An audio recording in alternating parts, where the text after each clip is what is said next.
So, what are we after now?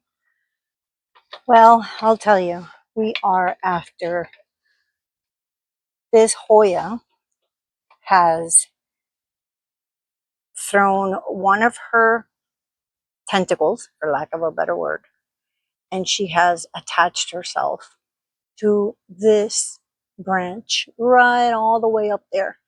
So now I'm tasked with the job of going up there, untangling her, and putting her someplace else because I don't want her to get stuck on my trees. They are climbers, but as you can see, she is thriving here.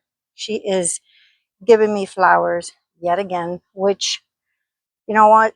If you own Hoyas, you know how hard it is to get them to flower. And then this gal, look at the other tentacle. She is growing and she has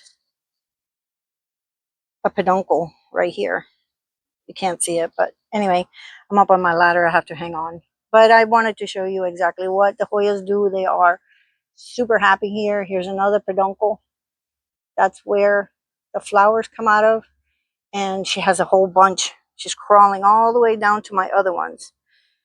So as you can see, I have her in a very small pot.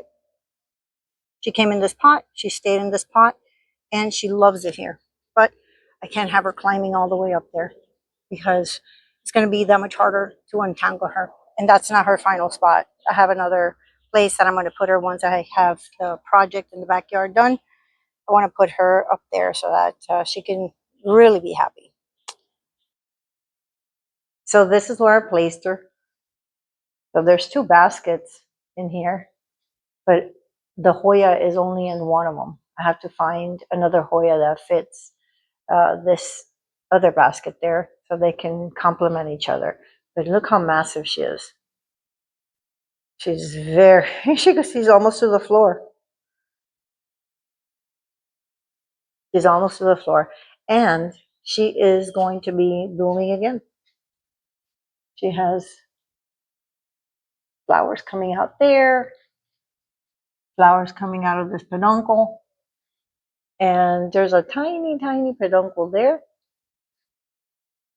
And she's just crazy, crazy. I'm glad that I took her out of the tree. She has a better chance right here not to get stuck. And I put her next to this one. Maybe they'll touch hands. You think they'll hold hands? I think so. I think eventually they will. But here's an update on this one. She just gave me flowers there. But look how many flowers are coming in. And I have this beautiful girl. I got that one at the Bonnet House Orchid Show from Odom's Orchids. And she is called Jackie Bright. So I'm hoping that this wall eventually gets full of Hoyas. So we'll see. This is a work in progress, but at least we are making progress. And this one right here, I can't wait for her to be blooming again and again. Thank you for watching, guys. Have an awesome day. I'll talk to you soon.